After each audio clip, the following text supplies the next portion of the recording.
जय शारदे माँ बच्चों, मैं आपकी हिंदी टीचर कंचन। श्लोका विद्याम ददाति विनयम विनयाद याति पात्रताम पात्रत्वात् धर्माप्नोति धनात् धर्मम ततः सुखम। अर्थ है, विद्या यानी ज्ञान हमें विनम्रता प्रदान करता है, विनम्रता से योग्यता आती है और योग्यता से हमें धन प्राप्त होता है, जिससे हम धर्म के कार्य करते हैं और हमें सुख प्राप्त होता है। बच्चों, आज हम हिंदी ग्रामर का चैप्टर नंबर 4 लिंग रीड करेंगे। आप भी अपनी अपनी हिंदी ग्रामर की टेक्स्ट बुक में पेज नंबर 25 निकाल लें और लिंग चैप्टर नंबर 4 जेंडर मेरे साथ रीड करें। बच्चों, नीचे दिए चित्रों को देखिए।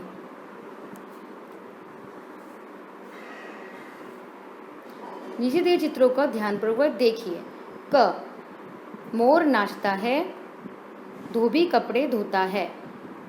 ख शेरनी बैठी है, दादी स्वेटर बुन रही है। क वर्ग में मोर और धोबी शब्दों से पुरुष जाति का बोध होता है और ख वर्ग से शेरनी और दादी शब्दों से स्त्री जाति का बोध होता है। अतः शब्द के जिस रूप से पुरुष जाति या स्त्री जाति का बोध हो उसे हम लिंग कहते हैं।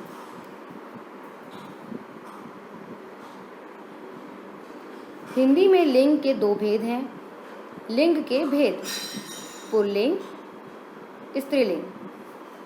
पुल्लिंग पुरुष जाति का बोध कराने वाले शब्द पुल्लिंग कहलाते हैं। जैसे राजा बगीचे में घूम रहा है, दादाजी टेलीविज़न देख रहे हैं। पिछले पृष्ठ पर दिए वाक्यों में राजा और दादाजी शब्द पुरुष जाति का बोध करा रहे हैं, अतः ये पुल्लिंग शब्द हैं, पुल्लिंग शब्द। स्त्रीलिंग नंबर 2, स्त्रीलिंग स्त्री जाति का बोध कराने वाले शब्द स्त्रीलिंग कहलाते हैं। जैसे मुर्गी दाना चुग रही है, सेठानी पूजा कर रही है। इन वाक्यों में मुर्गी तथा सेठानी शब्द स्त्री जाति का बोध करा रहे हैं, अतः ये स्त्रीलिंग शब्द है। प्राणीवाचक शब्दों में लिंग की पहचान आसानी से हो जाती है।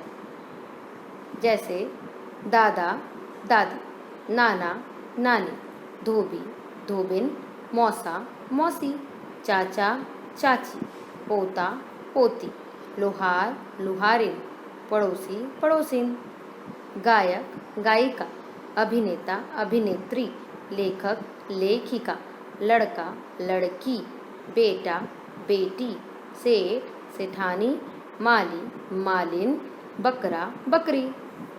कुछ शब्द ऐसे होते हैं जो लिंग बदलने पर बिल्कुल भिन्न होते हैं। जैसे राजा का रानी, माता का पिता, वर का वधू, युवक का युवती, पति का पत्नी, बैल का गाय। कुछ शब्द सदा पुल्लिंग होते हैं। महीनों के नाम अप्रैल, सावन, मार्च, कार्तिक आदि ये हमेशा पुल्लिंग होते हैं। दिनों के नाम सोमवार, रविवार, शुक्रवार आदि। पहाड़ों के नाम हिमालय, अमरावती, एल्प्स आदि। ग्रहों के नाम सूर्य, बुध, शुक्र आदि पृथ्वी को छोड़कर। धातुओं के नाम सोना, चांदी, सोना, तांबा आदि चांदी को छोड़ के, क्योंकि वह स्त्रीलिंग में आता है। देश तथा राज्यों के नाम भारत, जापान, इंडोनेशिया, मध्य प्रदेश, मेघालय आदि। कुछ शब्द सदा स्त्रीलिंग होते हैं। उदाहरण के लिए भाषाओं के नाम हिंदी, गुजराती, अंग्रेजी आदि। लिपियों के नाम देवनागरी, रोमन, ब्रेल आदि। तिथियों के नाम पूर्णिमा, अमावस्या, एकादशी, पंचमी आदि। नदियों के नाम गंगा, ब्रह्मपुत्र, गोदावरी आदि। कुछ शब्दों का पुल्लिंग रूप नहीं होता। उदाहरण मेज, कुर्सी, अलमारी, बाल्टी, मूछ आदि। कुछ शब्दों का स्त्रीलिंग रूप नहीं होता, उदाहरण के लिए पलंग, खिलौना, फूलदान, मंदिर आदि। इनका कुछ स्त्रीलिंग रूप नहीं होता, इसलिए इनके नाम दिए गए हैं, और इनका पुल्लिंग रूप नहीं होता, इसलिए इनके नाम दिए गए हैं। मतलब ये हमेशा के लिए ही स्त्रीलिंग कहलाते हैं, और पलंग, खिलौना, फूलदान, मंदिर ये सब हमेशा के लिए ही पुल्लिंग कहलाते हैं। कुछ शब्दों के वाक्य में प्रयोग से उनके लिंग का पता चलता है, उदाहरण के लिए गैस, कंप्यूटर, दाल, रेडियो, चीनी आदि। जब आप इनका प्रयोग कोई वाक्यों में करेंगे तब आप इन्हें समझ पाएंगे कि लिंग इनका कौन सा है, पुल्लिंग या स्त्रीलिंग। पॉइंट: कुछ शब्दों से पूर्व नर तथा मादा लगातार उनका रूप जाना जाता है। कुछ शब्दों से पूर्व नर तथा मादा लगाकर उनका रूप जाना जाता है, उदाहरण के लिए नर मगरमच्छ, मादा मगरमच्छ, नर कछुआ, मादा कछुआ। क्योंकि हम कछुआ को कछुई नहीं बोलते, मगरमच्छ को मगरमच्छी नहीं कह सकते, तो हम इन्हें कैसे जान पाते हैं? नर और मादा लगा के। कुछ शब्दों के पुल्लिंग तथा स्त्रीलिंग रूप निम्नलिखित हैं, इन्हें ध्यान से पढ़िए तथा समझिए।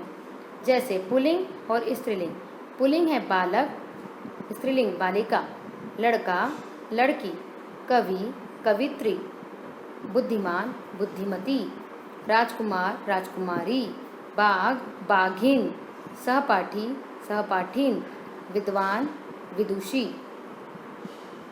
छात्र, छात्रा, अध्यापक, अध्यापिका, ज्ञानवान, ज्ञानवती, वीर, वीरांगना, नाग, नागिन, बकरा, बकरी, श्रीमान, श्रीमती, बैल और गाय। अब तक हमने सीखा हिंदी में लिंग दो प्रकार के होते हैं, स्त्रीलिंग और पुल्लिंग।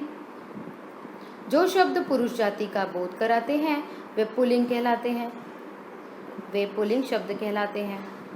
जो शब्द स्त्री जाति का बोध कराते हैं वे स्त्रीलिंग शब्द कहलाते हैं। कुछ शब्द लिंग बदलने पर बिल्कुल भिन्न होते हैं, जैसे वर, वधू, माता, पिता आदि।